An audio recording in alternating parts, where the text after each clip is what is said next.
সুপ্রিয় সুধী, আমি খন্দকার মাসুদুজ্জামান।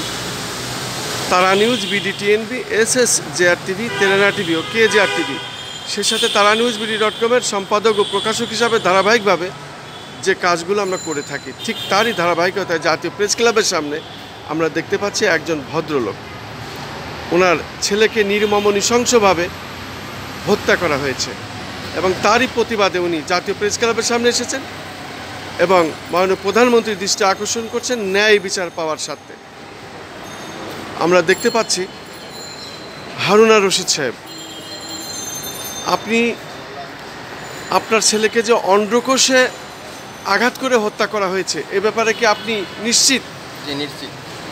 পোস্টমর্টম করা হয়েছিল? পোস্টমর্টম করা হয়েছে। এই রিপোর্ট কি এটাই এসেছে? আমরা পাই না রিপোর্ট, প্রক্রিয়াধীন আছে। আচ্ছা আচ্ছা আচ্ছা আচ্ছা। আপনার ছেলের নাম কি? আমার ছেলের নাম হলো মোহাম্মদ হাফিজুল ইসলাম রাজু। আপনি একটু ঘটনাটার বর্ণনা যদি দিতেন। আপনার ছেলে কত বছর বয়স এবং কি করতো, কিভাবে মারছে? 32তম জন্মদিনের দিন মারা গেছে সে। আচ্ছা। 4 ফেব্রুয়ারি সে বসুন্ধরা সিটিতে চাকরি করতো। ফিনল্যান্ড নামক একটা কোম্পানির সিনিয়র ম্যানেজার ছিল। সেখান থেকে তার নিয়মিত রুটিন মাফিক সে ব্যাংকে টাকা জমা দিতে আসছিল। ব্যাংকে টাকা জমা দিয়ে সে বেরোইছে। বেরোনোর সাথে তার একটা অ্যাসিস্ট্যান্ট ছিল, অ্যাসিস্ট্যান্ট সহ বেরোইছে। অ্যাসিস্ট্যান্ট একটা গাড়ি এসে বাড়ি দিচ্ছে। বাড়ি দিলে ওই অ্যাসিস্ট্যান্টের সাথে কথা কাটাকাটি হইতেছে। কথা কাটাকাটি হওয়ার এক পর্যায়ে আমার ছেলে ওই গাড়ি চালকের সাথে কথা বলছে। কথা বললে গাড়ি চালক আমার ছেলের হঠাৎ করে তার একটা কামড় দিচ্ছে। তো কথা কাটার এক পর্যায়ে তার কামড় দিচ্ছে। কামড় দেওয়ার পরে সে ক্ষান্ত হয় নাই। তারপরে তার অন্ডকোষে চাপ দিয়ে তাকে নির্মমভাবে হত্যা করছে। আমরা ছিলাম গাজীপুরে কাপাসিয়ায়। তা কাপাসিয়া থেকে খবর পাইয়া আসি। এখানে আইসা দেখলাম যে পুলিশ তাকে উদ্ধার করে মেডিকেলে নিয়ে গেছে। মেডিকেলে কর্তব্যগত চিকিৎসক তাকে মৃত ঘোষণা করছে এবং সমস্ত পত্রপত্রিকায় হেড নিউজ হয়েছে এটা যে অন্ডকোষ চাপ দিয়ে তাকে হত্যা করা হয়েছে, নির্মমভাবে হত্যা করা হয়েছে। আপনার ছেলে কি করতো? ছেলে বসুন্ধরা গ্রুপে একটা কোম্পানি আছে ফিনল্যান্ডের সিনিয়র ম্যানেজার ছিল। আপনি কি মনে করেন যে পূর্বের কোনো শত্রুতা? না, পূর্বের কোনো শত্রুতা ছিল না। আমার মনে হয় এটা রানিং গাড়ি আসছে, রানিং গাড়ির চালকের তারা বাড়ি দিচ্ছে। হ্যাঁ, কথা কাটাকাটির এক পর্যায়ে সাথে তারা নির্মমভাবে মারছে, জায়গায় এসে মেরে ফেলেছে। 5 মিনিটের মধ্যে মেরে ফেলেছে। ঘটনাক্রমেই ঘটছে আর কি। এই ঘটনাটা ঘটছে পান্থপথের মোড়ে বসুন্ধরা সিটির পাশে বরাক টাওয়ারের সামনে।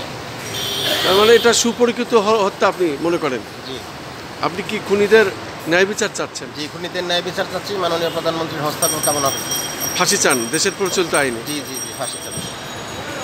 এখন সে জামিনের জন্য বিভিন্নভাবে পাইতারা করতেছে। কিছু কুচক্র মহল আছে এই মামলাটাকে বিভিন্ন খাতে প্রবাহিত করার জন্য চেষ্টা চালাচ্ছে। কিন্তু এইটা যেন না হয়, মাননীয় প্রধানমন্ত্রীর হস্তক্ষেপ কামনা করছি এবং আইনমন্ত্রীর সুদৃষ্টি আকর্ষণ করছি। ধন্যবাদ আপনাদেরকে।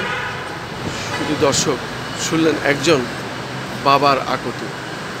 একমাত্র সন্তান হারিয়ে সে এখন দিশেহারা এবং পাগলের মতো হয়ে সে এখন জাতীয় প্রেস ক্লাবের সামনে এসে মাননীয় প্রধানমন্ত্রীর দৃষ্টি আকর্ষণ করার জন্য এসেছে ন্যায় বিচার পাওয়ার প্রত্যাশা এবং আসামিরা প্রভাবিত করার চেষ্টা করছে এই বিচারটি অন্যদিকে মোড় নেওয়ার জন্য।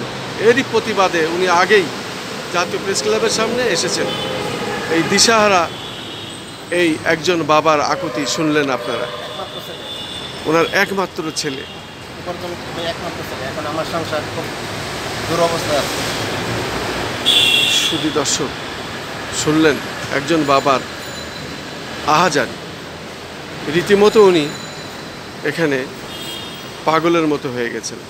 আমি সেটাই দেখানোর চেষ্টা করলাম। আবেগ আপ্লুত হয়ে উনি বলছেন, উনি কান্নাকাটি করছেন এবং কান্না আপ্লুত।